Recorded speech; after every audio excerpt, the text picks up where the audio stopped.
Bonjour à tous, vous allez bien? Moi je veux bien par la grâce de Dieu. Kidnapping Oyo. Je pense que la police congolaise te félicite binonano. Mais laissez-moi vous dire que et si les gars et si les non parce que lobby encore sur l'avenue côté la Vandara. Juste on a prince m'a enlevé ba fini balé. Il y a un réseau. Moi je me repars. En fait, les Congolais attendent que Bokangela biso. Ça dit bateau ba ça ba attendre pression au point que il doit nous dire ba commanditaire baza banani. Parce que moi je pense pas que plus de 27 personnes ba sanganika boé sans ba dans la mutu moko boé za au placé à Dikolo. Non, il y a quelqu'un qui est là. Il y a quelqu'un qui est derrière tout ça. On a besoin de savoir qui est cette personne. Qui on voit bateau bakendako recruter ba jeune wana. C'est qui cette personne? Parce que jusque là, bah on lève mes zaka na Kinshasa.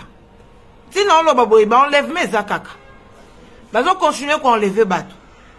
Bah on continuer. Réseau musu se zawana ba silina noté, ba zawana ba on continue qu'on enlever. Alors, tu bête à ma bonne côté, tout c'est perdu parce que tu as toujours la carte en sécurité. Et puis la police congolaise, ministre de la Justice, il faudrait demander, imagine, la police criminelle, nous avons 7 fois. Nous avons 10 fois, mais nous avons 10 magistrat wana. Batouana touana bo liberaka. Enzo. Batouana tout bo liberaka. Batou ba on leva ba ça ma bé. Je pose cette question au magistrat au bo liberaka batou. Batouana. Vous pensez que ma victime n'a pas ba famille? Imaginez quelqu'un mone comment nanda kuna yo. Moi na yo moi si ba on leva e ba kenda na e ba viola ye. Ba baby ça y est parce que moi si nous sommes ceux qui va violer et baby c'est la caille court ya vie na yi. Ba si nous sommes comme ana difficulté aux la fidèle. Pas c'est belé le lot. Infidélité musu so ezali et côté là bango juste parce que ba viola bango. De ba koka sou aux fidélité. Et comme elle est moisi na yo ba enlever ba ke ba violer les moisi na on ndako. Tu penses que so ba kangi ba toana yo ko libérer juste parce que ba yo $750. Mais c'est la honte. Le ministre de la Justice doit enquête faire banda ko zonga depuis ba banda ko kanga bango ba nani ba libérer bango. Il faut bon zonga. Enquête il faut zonga. Comment est-ce que moi, comme Bimezara, so bakangi batu bakateli bango 10 ans de prison, moutu face à 1 mois de prison. Bon Dieu. Mbako bakateli moutu 10 ans de prison. La police est ça moussa parce que la police est traquée à ma casse. Mais c'est sur le magistrat. N'est pas auteur, il y a continue. Tout le monde a même figure, tout le monde a même bêtise des hommes encore et encore. Membre, bonjour. Il y a des gens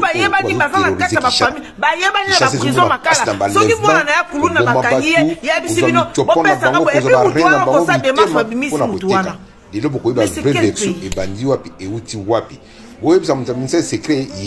c'est quel pays? C'est quel pays? Est-ce qu'on peut rester là?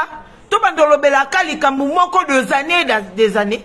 Même figure, ayo son établi 7 fois. Libéranga.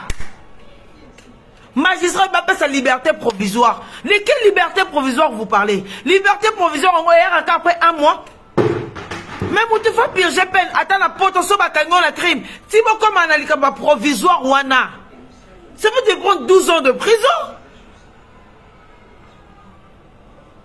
Moutouba Kanaki Nalikamona a zongeli bimisie liberté provisoire. A zongeli parce qu'il n'a pas compris. Ba magistrat, ministre de la Justice. Armés, tous des civils, dont 6 ministre de la Justice.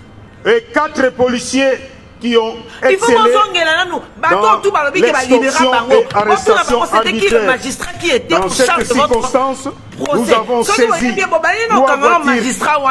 comment est-ce que tu peux libérer ce genre de personnes? cette moto, une arme AK-47, 5 machettes, 6 armes et 4 même dans la voiture, sous la sécurité. Même la voiture, tu conduis, on peut te balander, on t'enlève, et la voiture, comment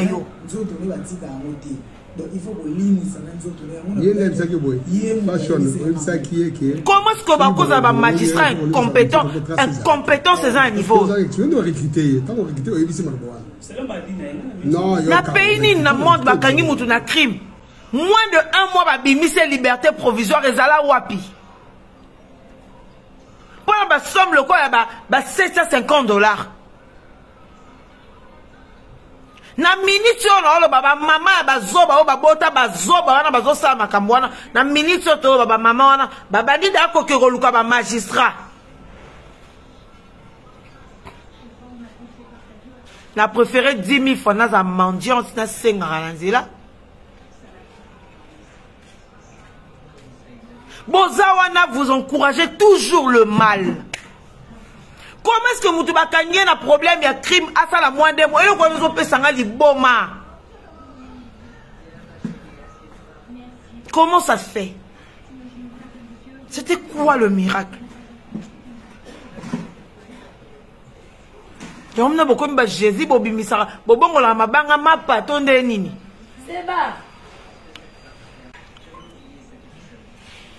est-ce que tu peux vivre en insécurité dans Mboka na biso ba kondi même ya Mboka ba magistrat bino nyonso tu wana bokoka ko sécuriser biso te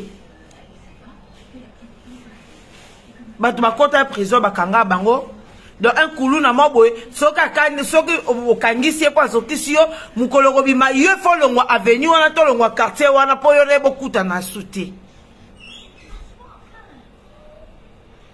C'est normal aujourd'hui dans la RDC. Les koulous na se sentent donc ba koulou na bazana sécurité ko le kabiso moko.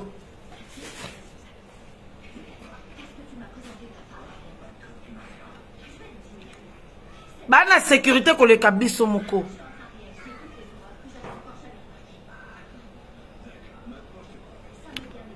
Toka to bandeko ba konamboka. Tout le monde est compétent.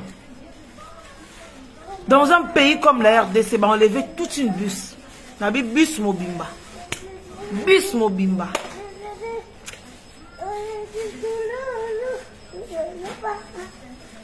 La garçon de luxe, la femme de luxe. Tout ce qui a convié. Tout ce qui a convié. Arrêtons. Nga posa na nga ezali ba banana no ko sala audit ko banana ba magistrat ba libéraka bango tour à liboso, c'est-à-dire on doit remonter jusqu'à vous. C'était quoi la raison haute que les bango liberté provisoire, c'était provisoire, c'était par rapport à quoi? C'était par rapport à quoi?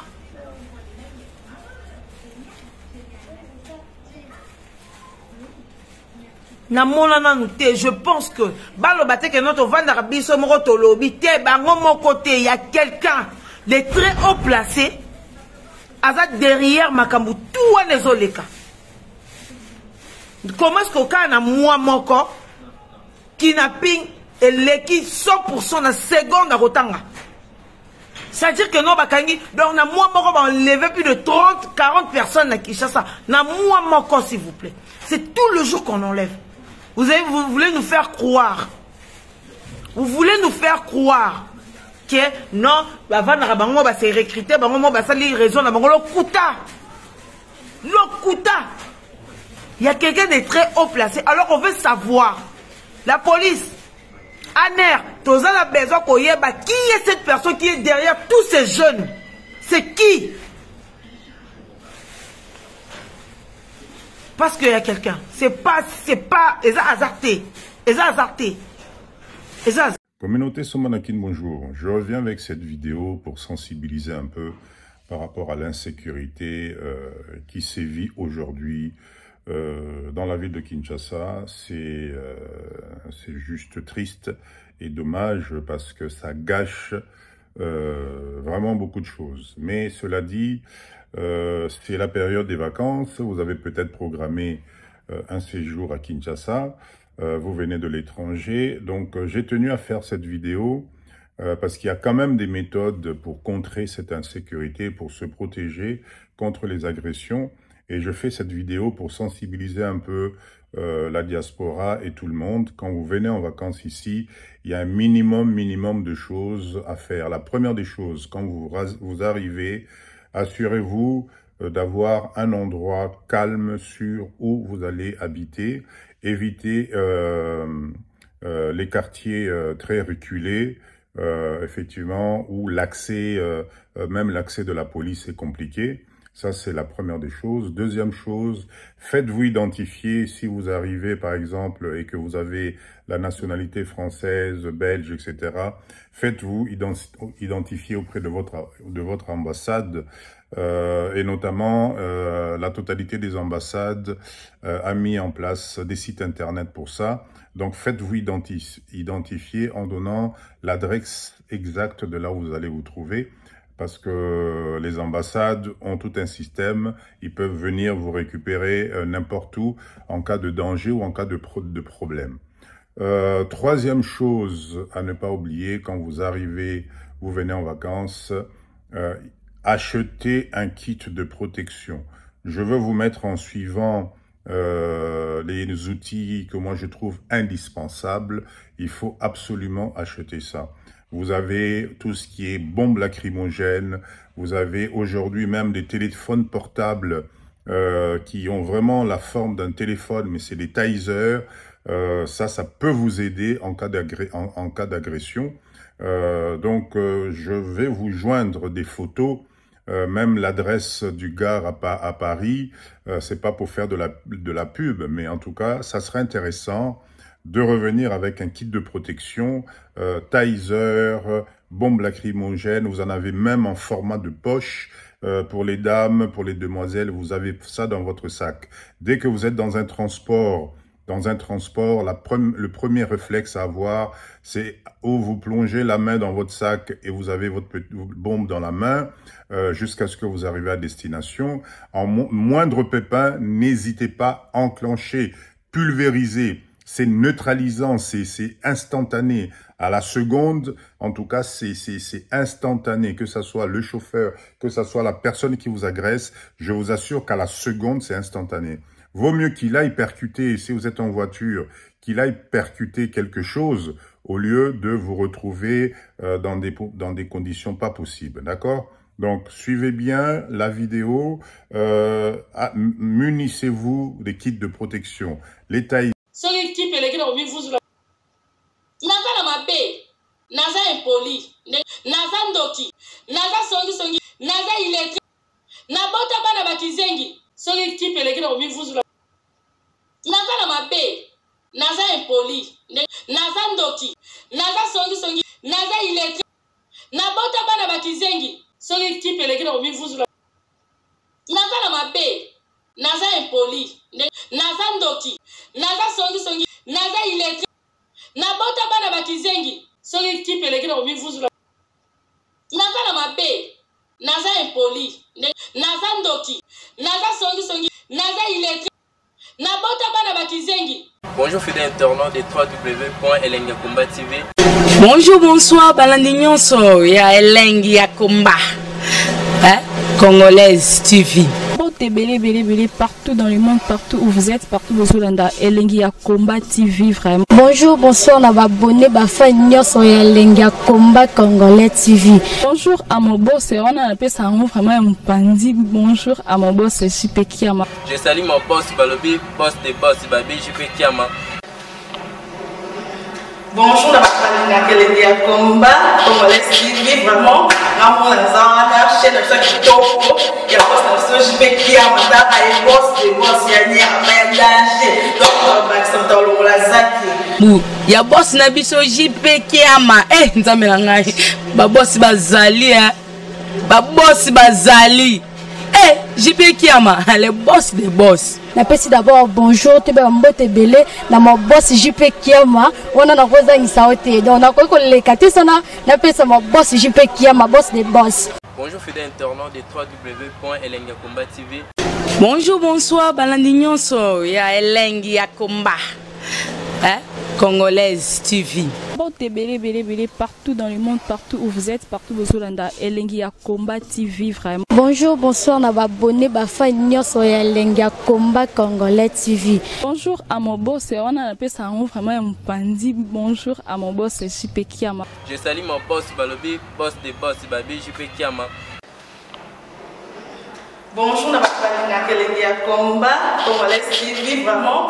Maman la zana, chaîne de ça qui topo, il y a boss de JP Kiama, et boss des boss, il y a ni à danger. Donc, on va se mettre la zaki. Bu ya boss na biso JP Kiama nzambe na ngai ba boss bazali ba boss bazali JP Kiama le boss des boss. Napesi d'abord bonjour te ba mbote belé na mo boss JP Kiama wana na koza ngisaote donc na ko lekati sana napesa mo boss JP Kiama boss des boss. Bon, belé, partout dans le monde, partout où vous êtes, partout où vous êtes, Elengi ya Komba TV, vraiment. Bonjour, bonsoir, na abonné, fa nyonso ya Elengi ya Komba Congolais TV. Bonjour à mon boss, on a appelé ça vraiment un pandi. Bonjour à mon boss, JP Kiama. Je salue mon boss, Balobi, boss des boss, Babi, JP Kiama. Bonjour, na Elengi ya Komba Congolais TV, vraiment. Maman la zana, chaîne de ça qui topo, il y a boss de JP Kiama, et boss des boss, il y a ni à danger. Donc, on va se mettre la zaki. Bu ya boss na biso JP Kiama nzambe na ngai ba boss bazali ba boss bazali JP Kiama le boss des boss. Napesi d'abord bonjour te ba mbote belé na mo boss JP Kiama wana na koza ngisaote donc na ko lekati sana napesa mo boss JP Kiama boss des boss.